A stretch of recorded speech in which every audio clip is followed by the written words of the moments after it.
Shalom, Leculam, muito bom estarmos juntos mais uma vez, aqui o Rav Eládico, para mais um shiur. E hoje nós vamos falar sobre a porção Pinehas. A porção Pinehas é a porção de número 41 da nossa Torá, que começa lá em Bamidbar 25:10 em diante. Bamidbar, Números, livro de Números, e Pinehas, ele é traduzido em português na Bíblia católica, cristã e protestante como Finéias. Vamos lá. Essa porção é uma porção espetacular. Ela fala de tanta coisa maravilhosa que eu denomino essa porção como a porção do presente. Sério, presente. Porque o tempo todo o Eterno dá presentes para todos nós, todos os envolvidos na Torá, todos os envolvidos na porção, todos os envolvidos no judaísmo, todos envolvidos na senda de Hashem. Por quê? Porque ele começa a flexibilizar e dar presentes. Claro, tem também os puxões de orelha, tem as questões de severidade, que é fundamental para um pai, para um juiz, como ele se apresenta, mas acima de tudo, ele nos oferece a possibilidade de ver o quão bondoso, o quão maravilhoso é o Eterno para nos presentear. Isso mesmo.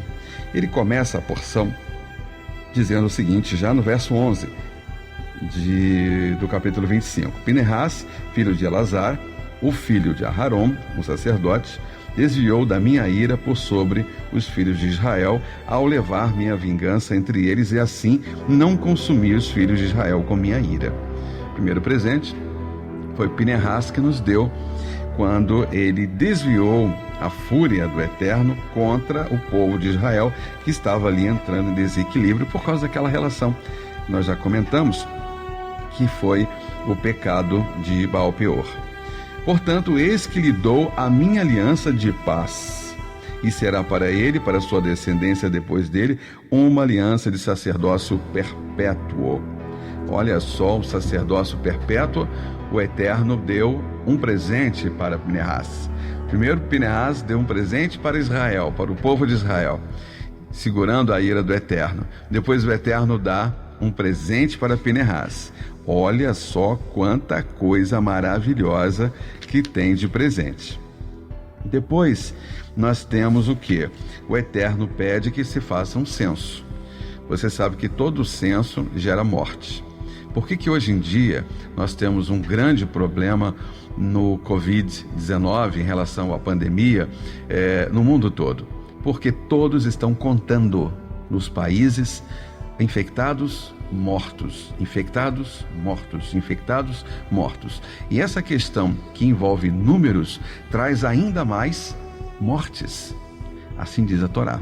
Então, quando o Eterno pede um censo, ele já sabe que é geralmente pós uma morte.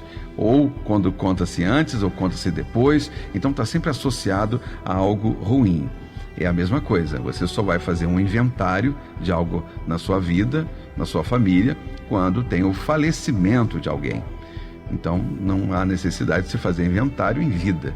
Então, o inventário sempre é pós-mortem. Vamos lá, falando dos presentes. Presente, ele menciona que os filhos de Corah não morreram. Olha só, Corah, daquela porção lá de trás, e eu vou fazer em breve um grande resumo sobre essas parashotes. Os filhos de Corah não morreram, ou seja, Corah errou e os filhos ficaram salvos disso. Então é uma coisa forte, bonita, é um presente. E aí, mais presentes que vão aparecendo. No caso aqui também relacionado às filhas de Tzolofhad. O Tzolofhad, ele foi aquele homem que foi pego no período que tinha que se guardar o Shabat. Ele foi flagrado trabalhando e ele foi condenado à morte. Quando ele condenou-se à morte, foi condenado à morte espiritual, ele já estava em má situação. Depois, ele teve um outro capítulo que gerou a morte dele física, já foi num outro momento, segundo o Rabi Shimeon, que comenta sobre isso, né, quando era um dos que temiam subir lá no cume do monte para lutar. Ele ficou com medo, e aí caíram mortos pelos amalequitas e os cananeus. Então ele não teve fé, não teve esperança, não teve confiança que o Eterno ia protegê-lo, e naquele momento ele morreu. Mas o presente não está associado a ele, o presente está associado às filhas, porque elas foram procurar Moshe, dizendo que elas, de acordo com a lei vigente, a Torá ali escrita por Moshe, não contemplava receber a herança de terras e bens às mulheres, só os homens. E elas foram conversar com Moshe: poxa, olha só, nós não temos irmãos, nós vamos ficar sem nada, e nós somos aqui várias filhas, papai não deixou nada aqui. E aí, olha só, 5 filhas, a Marlá, a Noá, a Doglá, Milcá e a Tirza. Então essas 5 ficaram sem bens. E aí o Moshe foi procurar o Eterno, explicou a situação, e o Eterno disse: faça o certo, dê a parte para elas. Então, naquele momento, o Eterno, ao autorizar a partilha também para as filhas mulheres, ele acabou dando não só mas 5 presentes para as filhas desse homem. Muito bem, então olha só quanto presente vai aparecendo, né? Aí tem o caso do juízo de Elazar. Elazar, o Cohen, o sacerdote, o qual ele foi responsável de consultar o juízo dos Urim, os Urim e Tumim. Inclusive nós temos um estudo só sobre esse tema, Urim e Tumim, que é onde saía ali, revelava-se a sorte, a verdade. E o Eterno presenteia Elazar, o sacerdote, onde ele, pela primeira vez, ele tem que mover os Urim e o Tumim, confirmando o novo líder. Porque o Eterno disse para Moisés, para Moshe, quem seria o líder, o novo líder. Moshe, por um dado momento, ele até imaginou que fosse um dos filhos dele, mas o Eterno escolheu quem? Oséias, que se tornou Josué, e Yehoshua, para nós, né? E Yehoshua ganhou o posto de substituir Moisés. E a confirmação veio pelo juízo dos Urim, com o Elazar, o sacerdote. Então o Elazar, o sacerdote, ele ficou responsável de consultar o juízo dos Urim diante do Eterno, conforme dito, sairão, conforme o dito que sairá, entrarão, e conforme todos os ditos dos filhos de Israel e toda a congregação. Ou seja, tudo que o Yehoshua for fazer, o Eterno vai confirmar pelos Urim. E ele foi confirmado. Então, um presente para Elazar e o outro presente para Josué. Então, olha só que bacana, né? Se a porção fala de Pinehas e o Eterno dá um sacerdócio perpétuo para Pinehas, Pinehas poderia ser o substituto de Moisés. Mas não, o Eterno preparou aquele que estava desde muito cedo. E aí mostra uma questão, que o professor, ele está olhando uma turma como um todo, mas o supervisor olha o todo ainda maior. E Moisés tinha Josué e Yehoshua como aluno, e ele era o primeiro a chegar e o último a sair como aluno. Um aluno aplicado, mas só o Eterno sonda os nossos corações. Só o Eterno sabe a verdade do seu coração, a pureza do seu coração. Se você realmente está rezando, se você está guardando o Shabat, se você está praticando o Tzedaká, se você está sendo útil, se você está praticando o que o Shema fala, que é amar o Eterno com o coração, amar o Eterno com a alma, ou seja, com a consciência, e amar o Eterno com suas posses. Então, onde está o seu coração nesse momento? Está diante do Eterno? Onde está a sua consciência, a sua alma? Está voltada para o Eterno? Onde você está colocando as suas posses? Será que está a serviço do Eterno? As suas posses estão a serviço do Shabat? As suas posses estão colaborando com os seus irmãos na Kahal, fora da Kahal? Onde está? Então é muito, muito, muito importante esse contexto. E o Yehoshua era completo, e o Eterno via isso nele, e nessa porção ele é eleito como aquele que vai substituir Moisés, o maior de todos os profetas. Os nossos sábios contam que Moisés é comparado com o sol, e Yoshua é comparado com a lua, ou seja, dois grandes astros com funções diferentes, mas todos vêm de uma mesma matriz, porque diz a Torá que os dois grandes luzeiros foram criados do mesmo tamanho, e depois a lua foi suprimida, foi diminuída. Então, mais um presente. Então, é uma porção que tem uma coleção de presentes. Tem mais um presente, quando fala de Rosh Hodesh. Muitos judeus não fazem o Kiddush Levaná porque não se conectam com a congregação, não se conectam com a sinagoga, são judeus de internet. É fácil ser judeu na internet, dar clique, compartilhar florzinhas, Shabbat Shalom, Shavuot Tov e tal. Mas e aí? E a prática de verdade? Né? E a honra? E a ética? E a moral? E o serviço diário? E as bênçãos antes de dormir? E o chamar? Você faz chamar todo dia, você invoca o Eterno quando você acorda, você chama o Eterno pelo nome, você conhece o nome do Eterno. Então são essas questões que trazem a gente a essa conexão. E dizem os nossos sábios, o Rabi Ishmael dizia que se os Bnei Israel, os filhos de Israel, fossem dignos de serem aceitos na presença divina do Todo-Poderoso, nosso Pai, nosso Abba que está nos céus, apenas uma vez por mês seria suficiente em Rosh Hodesh, ou seja, no início do mês. Por isso, Rabi Abaye fala que essa prece deve ser feita de pé, em reverência à divindade.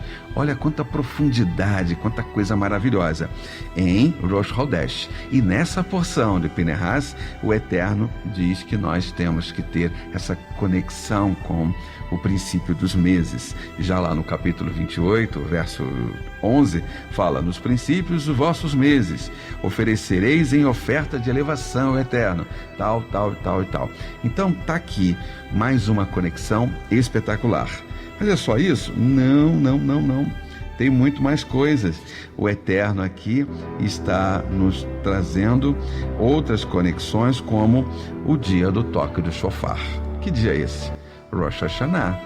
Rosh Hashanah, que é o ano novo judaico, é também chamado de o dia do toque do shofar pela Torá, é outro presente que o Eterno está nos dando nessa porção. E está dizendo que é um dia igualzinho o Shabat.